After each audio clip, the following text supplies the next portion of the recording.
Morning students, here is Mr. Ali. Today I am telling you about something about your syllabus, that is about your occasions. And the first thing is that you have included 4 chapters, and in 4 chapters you have 2 comprehension included and 2 as solved questions. अब आपने करना क्या है, आपके पास solution भी मौजूद है, लेकिन उनको किस तरीके से आपने अडॉप्ट करना है और कौन सी ऐसी चीज़ जो है जिसके ऊपर आपने फोकस करना है ताकि आप ये चीज़ें ज़्यादा बेहतर तरीके से कर सकें। तो इसके लिए सबसे पहले मैं यहाँ पर चलता हूँ, आपके पास होगा कि यूनिट नंबर 1 ग्रेट इन्वेंशन। यहाँ पर ये आपके पास है यूनिट और उसका नाम है ग्रेट इन्वेंशन। नेक्स्ट वन है जी, उसके अंदर लेसन आ जाता है लेसन 1 सन स्वेलो के अंदर सबसे पहले आपने देखना है कैरेक्टर्स। कैरेक्टर से बात ये है यानी कि उसके अंदर उस चैप्टर के अंदर कौन से ऐसे किरदार हैं, यानी कि कौन से ऐसे किरदार हैं जिससे आपको ये पता लग जाएगा कि ये वाला चैप्टर किसी दूसरे चैप्टर से कैसे डिफ्रेंशिएट हमें करवाना है। बाय नेम तो हो जाता है, लेकिन बाय नेम के अलावा भी आपको स्टोरी जो है वो थोड़ी सी ध्यान में रखनी चाहिए। अब यहाँ पर सबसे पहले हम करेंगे इसका फर्स्ट कैरेक्टर हम देखेंगे सर्कस मास्टर, सेकेंड कैरेक्टर है इसके अंदर सन स्वेलो, थर्ड कैरेक्टर है माइपिंग and fourth factor is crowded people यानी कि हजूम। क्राउडेड का मतलब है हजूम, क्राउडेड पीपल बेसिकली जो इसका एक मतलब बनता है वो है ऑडियंस, हाज़रीन, यानी कि वो हाज़रीन जो कि सर्कस मास्टर को और वहाँ पर मौजूद जो एक्रोबेट है, एक्रोबेट कहते हैं बाजीगर, उनको देखने के लिए आए हुए हैं। तो ये चैप्टर इस तरीके से है, मैं इसके थोड़ा सा आपको थीम बता दूँ ताकि आपके जेहन में रहे। सर्कस मास्टर है, वो गाँव में जाता है, गाँव में जाने के बाद सबसे पहले वो यही बात कहता है कि यानी कि आप लोगों ने इस तरीके से इसको क्यों में रखना है कि आपको तक स्टोरी की जो थीम है वो एग्जैक्ट हो, या क्योंकि आप बार बार चैप्टर भी पढ़े उसके बावजूद भी आपको ना है। तो सबसे पहले आपने देखा कि सर्कस मास्टर है कोई गाँव के अंदर इलाके में बताया कि सर्कस आ चुकी है। अब उस सर्कस को परफॉर्म कौन करता है? सन स्वेलो परफॉर्म करता है। नीचे जो ऑडियंस मौजूद है, ऑडियंस इसी तरीके से देख रही है, क्राउडेड पीपल यानी कि ऑडियंस हाज़रीन जो है वो ये नोट कर रहे हैं कि ये जो एक्रोबेट है ये किस तरीके से उनकी हेल्पफुल कर सकता है, किस तरीके से उनकी मदद कर सकता है। तो यही चीज़ देखने के लिए लोग वहाँ पर जमा हो जाते हैं। ठीक है, एक आम से सिनेरियो है, एक कॉमन सा सिनेरियो है कि किसी भी जगह के ऊपर अगर कोई बाजीगर है या कोई ऐसी चीज़ यानी कि कोई कसर बात को दिखाने के लिए आ रहा है, वहाँ पर लोग जमा हो जाते हैं। तो ये चैप्टर के अंदर तकरीबन यही है। सर्कस मास्टर जो है बेसिकली कोई demands to get his income and the son swallow have to perform his actions. ठीक है, सन स्वेलो बेसिकली ये आपके पास जो एक्रोबेट है ये मेल है। ठीक है, तो वी यूज फॉर ही, ठीक है, हम इसके लिए ही तरफ इस्तेमाल करेंगे।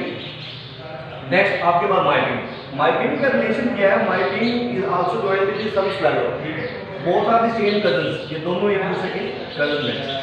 अब इसकी स्टोरी का एंड सीन यही है कि सर्कस जो है वो इस तरीके से है। सर्कस का मतलब क्या है कि सिर्फ लोगों को एक दिखावा कराना। ठीक है, तो लोग की जो है उसे दिखावे को देखने के लिए जमा हुए हुए थे।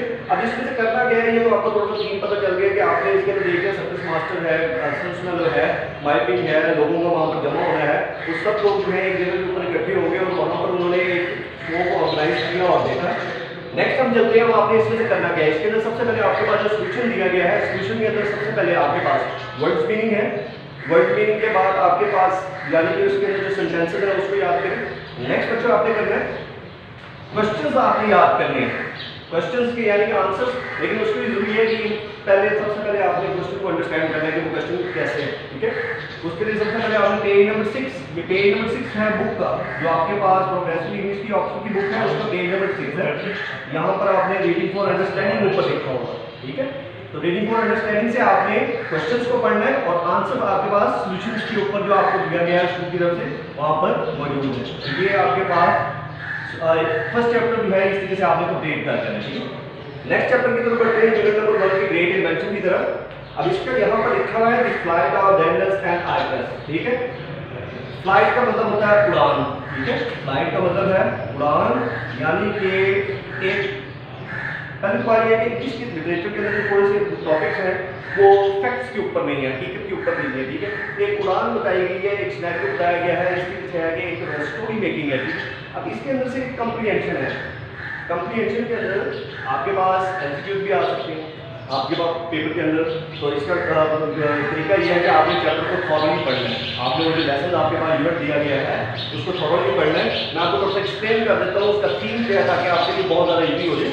सबसे पहले आपने देखना है यहाँ पर आपके पास ये कंप्रीहेंशन है, और कंप्रीहेंशन में सबसे पहले आप इसके पहला जो आपके पास पैसेज होगा उसके ऊपर आपके पास जो मेंशन है वो है introduction of deadness and terrace, यानी कि डेडनेस और टेरेस का ताल्लुक। ठीक है, नेक्स्ट पीछे आपके पास होगा डेडनेस इन्विटेशन एंड किलिंग। ठीक है, डेडनेस दावत देता है और किसको मारता है वो भी मैं आपको बताता हूँ। फ्रेंड आपके पास जो पैसेज है उसके ऊपर आपने हेडिंग देनी है किंग माइनस। ठीक है, और नेक्स्ट फोर्थ आपके पास है डेडनेस एस्केप, यानी कि डेडनेस का बचाव, डेडनेस भागता कैसे है। नेक्स्ट आपके पास है आइक्लस फॉरगेट दी वार्निंग, यानी आइक्लस जो है वो किस तरीके से इस वार्निंग को जो आगाही थी उसको भूल जाता है। ठीक है, अब इसका सबसे पहले हमें इनको डिस्कस करने से पहले सबसे पहले हम इनके रिलेशन देख लेते हैं कि रिलेशन क्या है। सबसे पहले इसके अंदर आता है डेडनेस। अगर डेडनेस है, Daedalus who is deadness?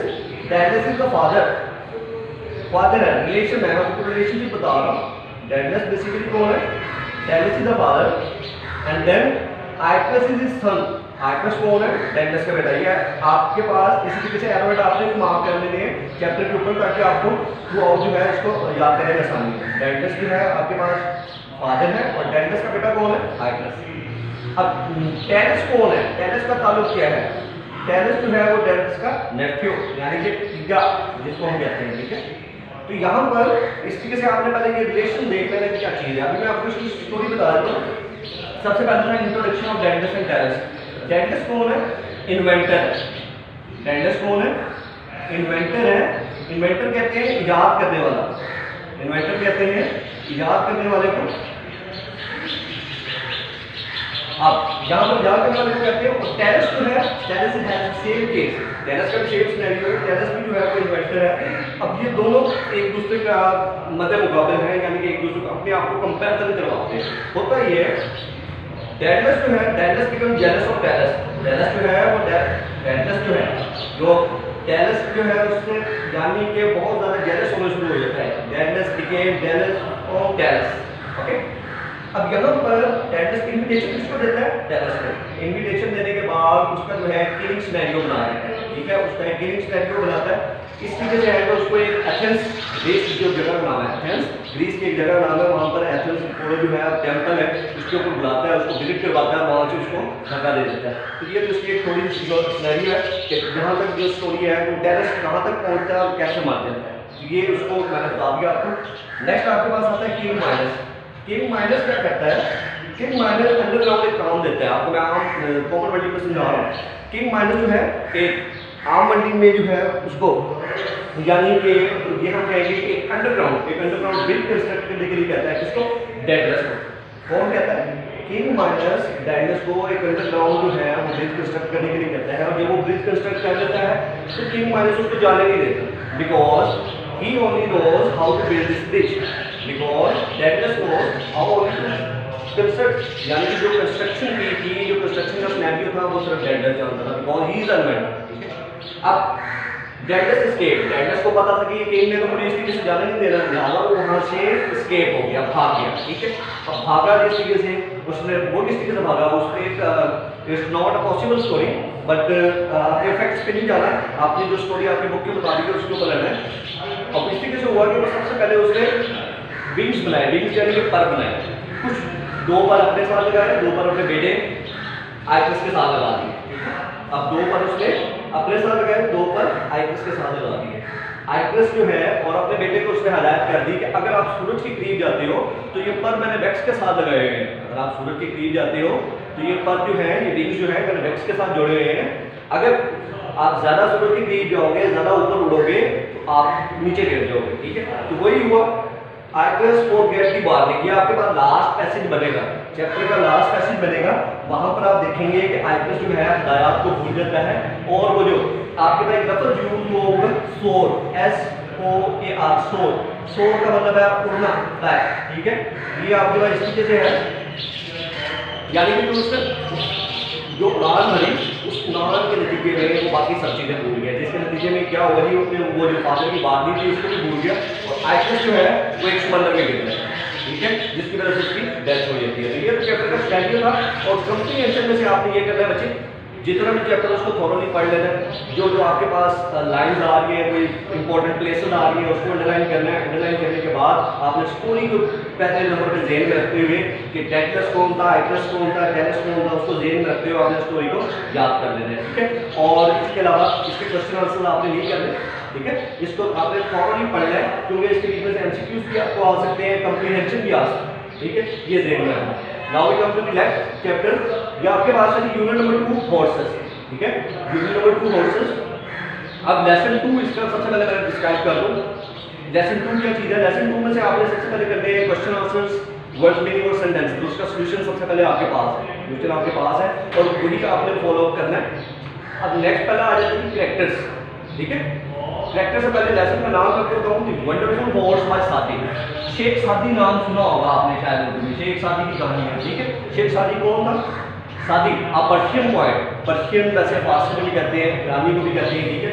Persian poet था सादी। अच्छा, अब नेक्स्ट हम करते हैं कि कैरेक्टर्स। दूसरे नंबर पर कैरेक्टर कौन था? सुल्तान। चैप्टर के अंदर कौन आया? सुल्तान। तीसरे नंबर पर चैप्टर के अंदर कौन आया? वजीर, ठीक है। वजीर को हम आम जुबान में कहते हैं, ये वजीर वगैरह कौन है, ठीक है। और ये अरेबिक टाइटल है, अरेबिक टाइटल फॉर मिनिस्टर। हम अरेबिक में भी यूज कर लेते हैं और उसके अलावा हम उसमें भी यूज कर लेते हैं, उर्दू वर्ड में भी हम यूज कर लेते हैं वजीर का, ठीक है। नेक्स्ट आपके पास बच्चे एक बड़ा ही फेमस नाम मैंने लिखा हुआ है यहाँ पर, हातिम ताई, ठीक है। हातिम ताई का मतलब है, हातिम ताई का कोई खास मतलब या मीनिंग जो है वो अभी तक कंसर्ट नहीं है। हातिम ताई इज बेसिकली नेम, ठीक है। हातिम ताई नेम, टाइटल नेम है, सब टाइटल नेम है, वी डोंट गो दिस। हमने सबसे पहले ये देखना कि हातिम ताई किस वजह से फेमस है। हातिम ताई फेमस फॉर हिज जेनरसिटी यानी कि सखावत की वजह से, एंड हॉर्सेस और अपने घोड़ों की वजह से, ठीक है। ये दो चीजें आपने ध्यान में रखनी है। The chapter has to describe horses, ठीक है। ये चैप्टर जो है आपको घोड़ों के बारे में डिस्क्राइब करेगा और किस वजह से उन्होंने एक रिलेशन बना के हातिम ताई के साथ इसको क्यों जोड़ा, वो मैं आपको बताऊंगा, ठीक है। अब सबसे पहले सुल्तान जो था, सुल्तान सबसे पहले दो चीजें जानना चाहता था। सबसे पहले वो जानना चाहता था हातिम ताई के हॉर्सेस के बारे में, ठीक है। वेरी सिंपल मीटिंग है, आपने भी इसको इसी तरीके से देने से रखना है। सुल्तान किसके बारे में जानना चाहता था? हातिम ताई के हॉर्सेस के बारे में, ठीक है। बिकॉज हातिम ताई is very famous for his generosity and horses, ठीक है। अब नेक्स्ट उसने किसको ऑर्डर दिया? अपने वजीर को, अपने मिनिस्टर्स को ऑर्डर दिया कि they have to follow these rules, ठीक है। उन रूल्स को फॉलो करें कि वो ऐसा ऐसा हातिम ताई तक पहुंचे, ठीक है।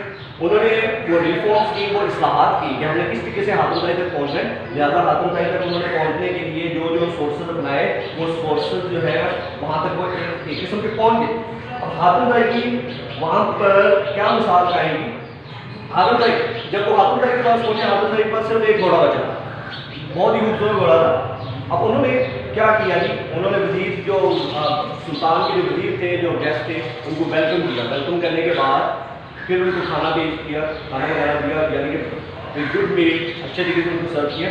सर्व करने के बाद जब वजीर ने सवाल किया, किससे? वजीर ने किससे सवाल किया? हातिम ताई से। हम तो घोड़ा लेने के लिए आए थे। तो कहा कि मैं तो वो घोड़ा काट के आपको खिला दूँ, यानी कि उन्होंने कहा कि मेरे पास और कोई चीज़ नहीं बची थी, फ्लड आ गया था। असल में क्या हुआ था? हातिम ताई जिस जगह पर रहता था, जिस एरिया में रहता था, वहाँ पर फ्लड आ गया, सैलाब आ गया, जिसकी वजह से कुछ भी बाकी ना बचा, ठीक है।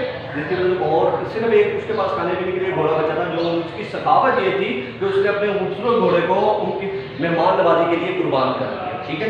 तो ये तो जाहिर हो गई हातिम ताई की जेनरसिटी और हॉर्सेस, ठीक है। अब आपने करना ये है, चैप्टर का थीम आपने बार बार दोबारा इस बच्चे सुन लेना है, ठीक है, बार बार सुन लेना है। ये कहानी लिखी किसने? वंडरफुल हॉर्स किसने लिखी? शेख सादी ने, ठीक है। कहानी का कैरेक्टर सुल्तान बादशाह, ठीक है। बादशाह ने किसको ऑर्डर किया? वजीर को। बादशाह क्या करना क्या चाहता था? बादशाह ये चाहता था कि मैं किसी तरीके से हातिम ताई के घोड़े को अपना सकूं, ठीक है।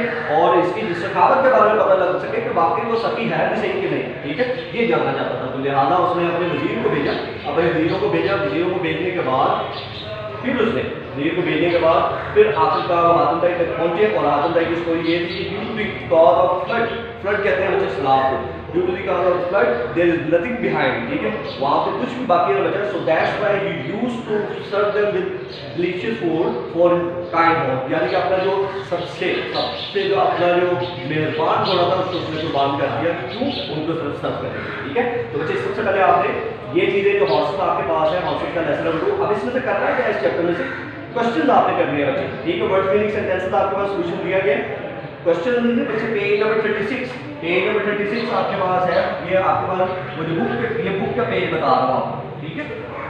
उसके बाद फिर आपने करना है, ये ऊपर हेडिंग दी होती है बच्चे, reading for understanding. Reading for understanding का मतलब है कि इसको पढ़ के समझे तो आपको ठीक समझ आ गया, ठीक है। चैप्टर भी आप एक दफा पढ़ लें, ठीक है। पढ़ने के बाद बच्चे सबसे पहले वर्ड के सेंटेंसेस और उसके बाद यानी कि आपको स्टोरी का भी पता लग गया। आप दो लिसन इट केयरफुली वेरी।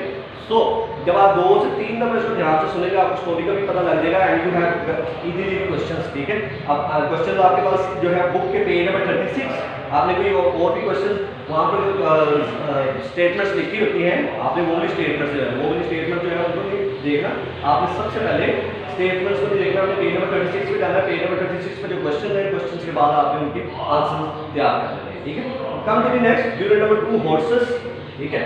ये आपके पास 4 चैप्टर है टोटल, आपके पास टोटल कितने चैप्टर थे? 4 चैप्टर है, जिसमें से ये 2 कंप्रीहेंशन है और 2 आपके पास, ठीक है, 4 ड्यूज ऑफ अंडरस्टैंडिंग। यानी अंडरस्टैंडिंग मींस कि आपने इनके क्वेश्चंस, वर्ड मीनिंग और सेंटेंसेस तैयार करने हैं that already mention in syllabus, ठीक है, जो आपके सिलेबस के अंदर पहले से मेंशन कर दी गई। अब नेक्स्ट आपके पास है यूनिट नंबर 2 हॉर्सेस। लेसन 1 इसका अब मैं डिस्कस कर रहा हूँ। ये रेस्क्यू, रेस्क्यू का मतलब है मदद करना। रेस्क्यू का मतलब क्या है? मदद करना, किसी को बचाना, ये आपके पास कर लिखी है। अब यहाँ पर इसका कंप्रीहेंशन है, कंप्रीहेंशन में हम भी कैरेक्टर देख लेते हैं कौन कौन से कैरेक्टर शामिल हैं। सबसे पहले है मिस्टर फॉकलैंड, लफ्ज़ को क्या पढ़ना है? मिस्टर फॉकलैंड, ठीक है। और सेकंड है जी Miss Falkland and third one is the Jim, ठीक है। जिम है, मिस फॉकलैंड है, मिस फॉकलैंड है, ठीक है। अभी पहले मैं इसका रिलेशन बताता हूँ, फिर मैं आपको स्टोरी बता देता हूँ कि ये मिस फॉकलैंड कौन है, मिस फॉकलैंड कौन है और जिम कौन है, ठीक है। मिस्टर फॉकलैंड ये फादर है, ठीक है। ये बताएगा अपनी बेटी को, किसको बताएगा? मिस फॉकलैंड को। मिस फॉकलैंड डॉटर है, मिस्टर फॉकलैंड फादर है, ठीक है। वो अपनी बेटी को बताएगा how to ride the horse, how to ride a horse, ठीक है। अब ये जिम जो है ये ऑलरेडी हॉर्स राइडर है, ठीक है। ऑलरेडी जो है वहाँ पर बेसिकली ये शेफर्ड कहा जाता है, शेफर्ड कहते हैं बकरियां वगैरह चलाने वालों को। अब ये जिम और उसका भाई वहाँ पर ऑलरेडी उस मैदान के अंदर मौजूद है, ठीक है। जिम और उसका भाई ऑलरेडी उस मैदान के अंदर मौजूद है। तो सबसे पहले हमने ये देखना है, ये जो फादर है मिस्टर फॉकलैंड, ठीक है, he used to try skilful, ठीक है, मेक स्किलफुल हिज डॉटर, ठीक है। अपनी बेटी को स्किलफुल बना रहा है किस चीज में? हॉर्स राइडिंग के अंदर, how to ride a horse, ठीक है, ये बताने की कोशिश कर रहा है। लेकिन होता ये है कि वहाँ पर अक्सर चीज़ें बेकाबूजी हो जाती है, ठीक है। अब जब वो मिस फॉकलैंड थी, शी इज अनट्रेन्ड, वो एक घोड़े पर बैठी, घोड़े पर बैठने के बाद हुआ ये तो वो जो घोड़ा जो था वो यानी कि उनसे कंट्रोल ना हो, ठीक है। अब यहाँ जैसा कि आपको चैप्टर से बताया है रेस्क्यू, ठीक है, रेस्क्यू मदद करना, जैसा कि आपको चैप्टर से पता लग रहा है, चैप्टर के कैरेक्टर से पता लग रहा है कि रेस्क्यू। अब यहाँ पर उसने जब बेकाबू हो गया घोड़ा और इस तरीके से भागना शुरू हो गया कि एक मैदान था, मैदान। अब यहाँ पर एक लफ्ज़ आपके पास यूज किया जाता है क्रीक, CR इस चैप्टर के अंदर, CR रिवर यानी कि दरिया को कहते हैं, ठीक है। अब जिस जगह पर उनका घोड़ा भागता हुआ जा रहा था उसके नेक्स्ट जो था वो आगे समंदर के दरिया शुरू होता था, जिसका इधर किसको था? जिम को। अगर वो घोड़ा बहुत ज़्यादा स्पीड से होता यानी कि ओवर स्पीड होता और इस रिवर तक पहुंचता, so she can not alive, ये मिस फॉकलैंड ना बचती, मिस फॉकलैंड ना बचती, शी कैन नॉट सर्वाइव, वो नहीं बच सकती थी। सो जिम ने जिम ने उनकी मदद की। जिम ने किसकी मदद की? मिस फॉकलैंड की। क्यों मदद की? यानी कि एक इंसानियत के आते फॉर ह्यूमैनिटी, उसने सिर्फ मिस फॉकलैंड के घोड़े को ओवर स्पीड से बचाया और ओवर स्पीड से बचाने का नतीजा ये हुआ कि she has to save his life, यानी कि इसकी जो जिंदगी है, ठीक है, इसकी जो जिंदगी है वो अपनी जिंदगी को काबू में रख सके और अपनी जो एक कोशिश थी, उसकी कोशिश ये थी कि हॉर्स राइडिंग ही सीखूं। This is also discuss in the chapter, ये जो चैप्टर के अंदर ये चीज डिस्कशन है कि उसकी जो डॉटर थी उसको एक यानी कि बहुत ही ज़्यादा स्किलफुल बनना चाहती थी, अपने आप को ट्रेन करना चाहती थी कि वहाँ को become a train horse rider, इसकी भी कोशिश थी। लेकिन वो बात का कोशिश जो है उसकी कोशिश जो थी वो इतनी ज़्यादा यानी कि इसकी सक्सेसफुल ना रही, लेकिन जिम ने जो है उसके इसको आपको ढूंढने नहीं दिया, ठीक है, और उसकी जो है जान को बचाने की पूरी कोशिश की। सो that's why this chapter is called rescue. अब इसके अंदर से आपने क्या करना है? Comprehension. So read the chapter carefully, complete chapter, आपने चैप्टर को कंप्लीटली रीड करना है वन बाय वन, ठीक है, वन बाय वन एक एक पैसेज दिया गया है। फर्स्ट पैसेज तो आपके पास कंप्रीहेंशन का दिया गया है, it is about the introduction on mister Falkland and miss Falkland, बहुत कहाँ से बिलोंग करते हैं, क्या करने जा रहे हैं, ठीक है। एंड कम टू जब आप नेक्स्ट पेज के ऊपर जाएंगे, उनके नेक्स्ट पेज के ऊपर जाएंगे तो आपके पास जिम का इंट्रोडक्शन शुरू हो जाएगा कि जिम कौन है, वहाँ पर किस तरह से मौजूद है। तो ये चीज़ें भी बच्चे थोड़े से आपने ध्यान में रखनी है, इंट्रोडक्शन भी ध्यान में रख लेना है, कम्प्रीहेंशन की स्टोरी भी ध्यान में रख लेनी है। और ये 4 चैप्टर हैं, चारों चैप्टर्स की सबसे पहले उनको पढ़ने से पहले अपने ज़हन में कैरेक्टर्स और स्टोरी को रिमाइंड करना है, ठीक है। तो बहुत शुक्रिया आपका, इसको अच्छे तरीके से कीजिए। If you have any question you may ask. Thank you.